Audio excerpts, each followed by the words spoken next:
Queridos irmãos da Federação Espírita do Rio Grande do Norte, envolvemos a todos nós nesse instante, nessa vibração de amor, de confiança, de paz, de alegria espiritual, rogando ao nosso Mestre Jesus que nos abençoe para que os nossos estudos à luz do Espiritismo contribuam para o nosso melhoramento e para o nosso crescimento espiritual.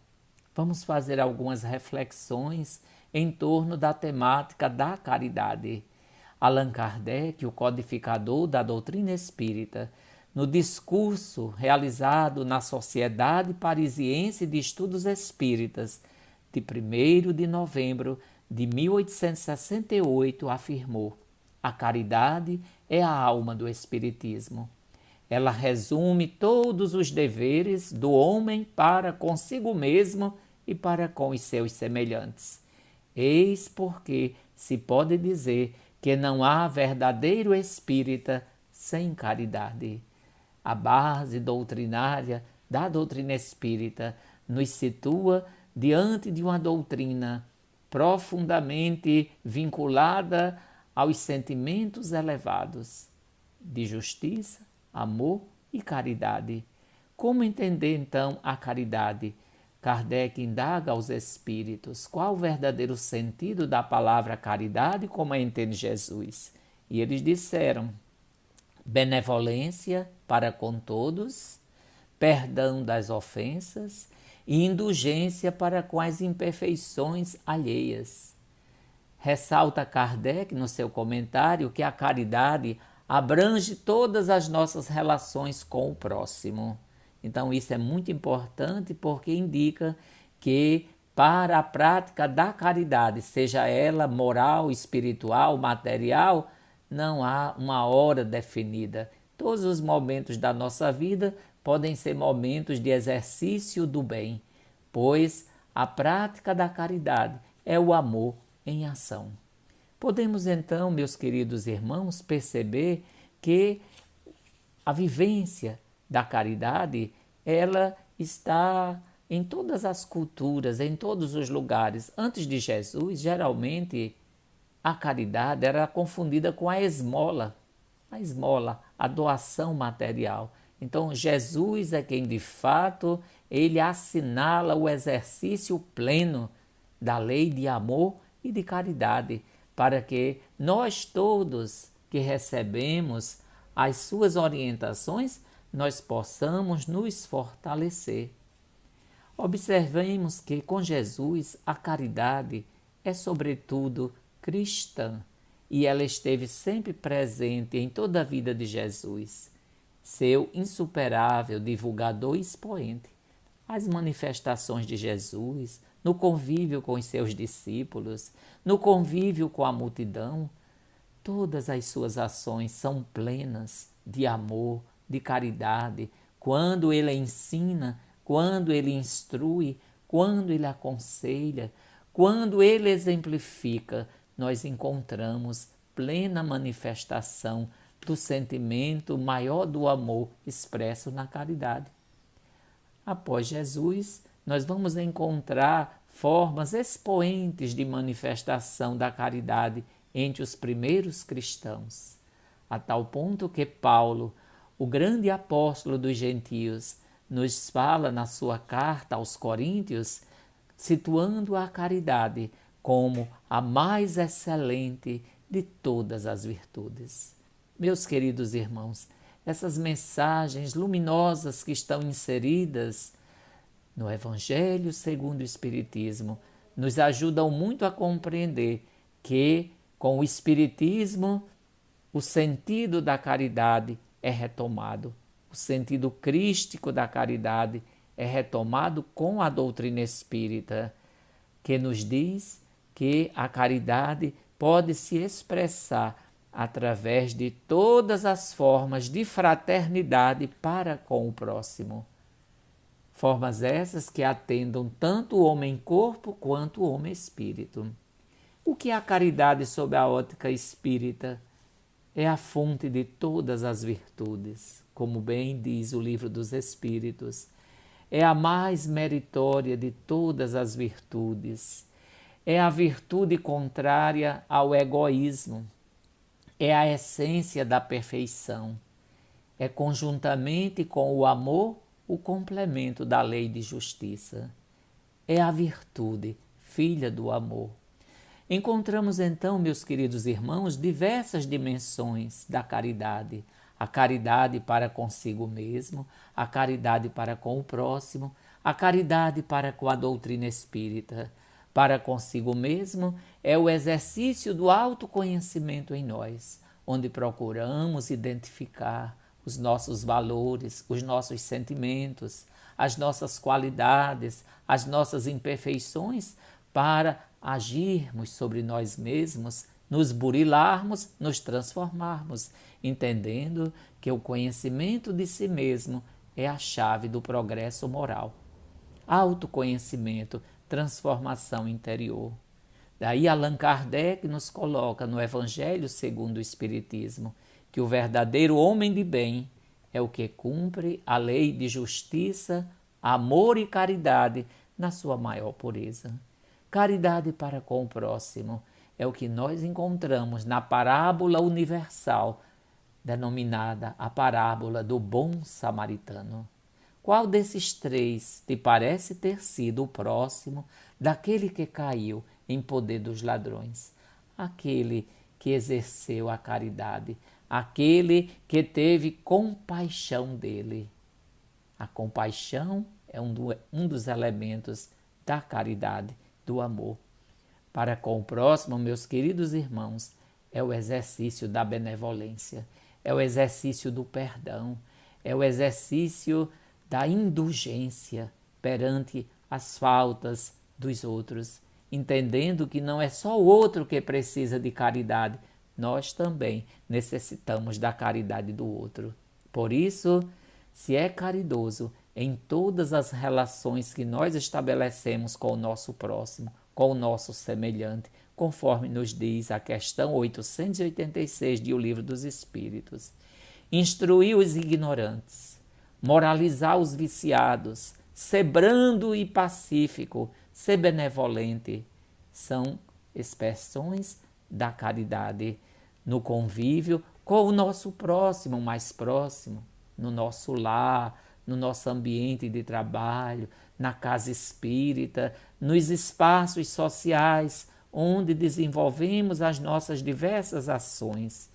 Logo, irmãos queridos, a caridade nessas dimensões para consigo mesmo, para com o próximo, e a caridade para com a doutrina espírita, já que o Espírito Emmanuel nos diz que a maior caridade para com a doutrina espírita é a sua divulgação. A divulgação correta dos fundamentos espíritas, dos seus postulados, da sua elevada proposta moral.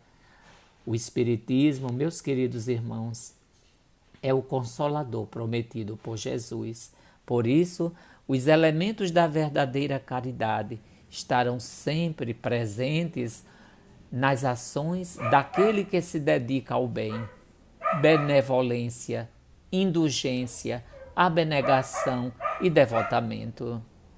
A caridade, nos diz Emmanuel, é sublime em todos os aspectos sob os quais se nos revele.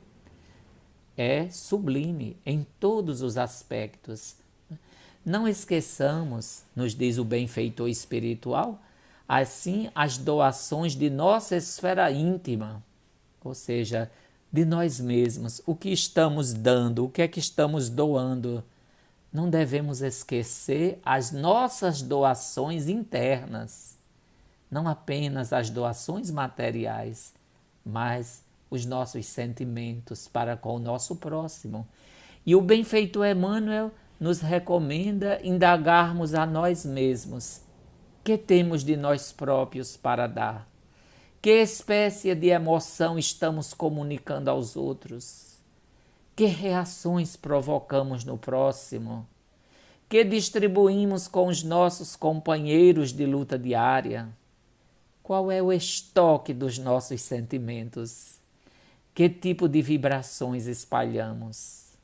Lembrando o evangelista Lucas, quando anota o que Jesus afirmou: dai antes esmola do que tiverdes.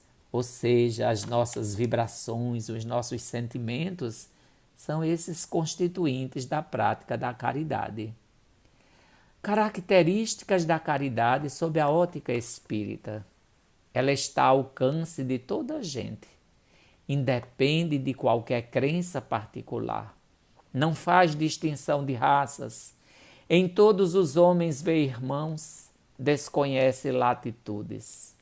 Vai ao encontro do desgraçado sem esperar que este lhe estenda a mão. O homem pensa nos outros antes de pensar em si. Essa caridade, ela não é exercida unilateralmente, porque ela requisita uma relação de ajuda mútua. Ao realizarmos o bem, não só estamos sendo caridosos, estamos também sendo socorridos. Há alguém que está sendo caridoso para conosco, então é uma via de mão dupla. A caridade é sempre bondosa e benévola. Ela está tanto no ato como na maneira por que é praticada, meus queridos irmãos. Allan Kardec, no mesmo discurso que nós iniciamos, né, a falar sobre a prática da caridade, nesse discurso de 1º de novembro de 1868, na Sociedade Parisiense de Estudos Espíritas, Allan Kardec, fazendo um grandioso estudo sobre a temática da caridade, que é um dos temas preferidos dele, ele nos situa que o campo da caridade é muito vasto, com duas grandes divisões: a caridade beneficente ou material e a caridade benevolente, ou seja, a caridade moral. Ou seja, meus irmãos queridos, caridade beneficente envolve a dimensão material do assistido. E a caridade moral é a caridade benevolente, no sentido de que toda a prática da caridade ela deve visar a promoção do ser humano, para que ele também aprenda a crescer, a buscar, a realizar em si mesmo esforços de melhoria para o seu crescimento em todos os aspectos. Kardec nos diz, nesse discurso, que as duas modalidades da caridade são muito importantes, mas ele ressalta que, especialmente, a caridade benevolente ou a caridade moral é a caridade do espírita. Ele diz que ela exige melhores condições ao espírito para a sua prática, perdoar, ser indulgente, ser tolerante. Tudo isso requisita muito mais do que uma doação de ordem material. E Kardec nos diz que é a caridade moral, é a que conclama aquele que a pratica a própria elevação, com que se sublima, se edifica interiormente, se melhoria a cada dia, sempre visando o próximo no seu crescimento, para que, instruído, para que, educado, para que, ampliado nas suas possibilidades, ele também evolua como espírito imortal no planeta em que estamos. Dentro das consequências da compreensão espírita da caridade e de sua aplicação, nós podemos entender que o homem se reconhece solidário com todos os seres e a caridade se torna uma necessidade social, promovendo a ruptura do egocentrismo social dos indivíduos e faz desabrochar em nós o altruísmo moral, provocando a melhoria nas relações sociais. A caridade, meus queridos irmãos, tem na boa educação moral o instrumento para a melhoria da terra, a renovação moral do homem, pelas mudanças que podem ser efetivadas através do processo educativo nas instituições, na legislação humana, na organização social, partindo da iluminação do próprio homem, porque é o homem que melhora a sociedade. Diz-nos, então, o Evangelho segundo o Espiritismo, que quando a humanidade se submeter à lei de amor e caridade, deixará de haver egoísmo, porque o grande obstáculo à vivência do amor e da caridade é o egoísmo, é o orgulho, a vaidade, as más paixões. Mas quando nós nos submetermos à lei de amor e caridade, deixará de haver egoísmo. O próprio Allan Kardec nos diz ainda, dentro das conclusões de O Livro dos Espíritos, que o progresso da humanidade tem o seu princípio na aplicação da lei de justiça, de amor e de caridade. Isso é muito importante, meus queridos irmãos. O progresso da humanidade, o nosso progresso, ele se relaciona diretamente com a aplicação dessa lei divina ou natural, a lei de justiça, amor e caridade. Essa lei vivenciada por nós, na nossa convivência individual, coletiva, nas nossas equipes de atividades espirituais, nos faz então caminhar no sentido de abjurar todo o sentimento de ódio, de animosidade, de rancor, de inveja, de ciúme. Nos leva ao entendimento de que faz indispensável ser indulgente para as imperfeições dos nossos semelhantes, como também desejamos que as nossas imperfeições sejam compreendidas, haja tolerância para conosco. Desculpar as faltas dos outros, não desprezar a ninguém por orgulho, por inveja, por ambição. Como nos diz Allan Kardec sempre, não é? A caridade é a bandeira do Espiritismo. Por isso, o capítulo 15 do Evangelho segundo o Espiritismo tem como título: Fora da caridade não há salvação. Eis a verdadeira caridade benevolente, a caridade prática, sem a qual a caridade é palavra vã. É a caridade do verdadeiro espírita, como do verdadeiro cristão. Muita paz, irmãos queridos. Que Deus nos abençoe, nos fortaleça a todos e possamos prosseguir confiantes na bondade divina. Muita paz.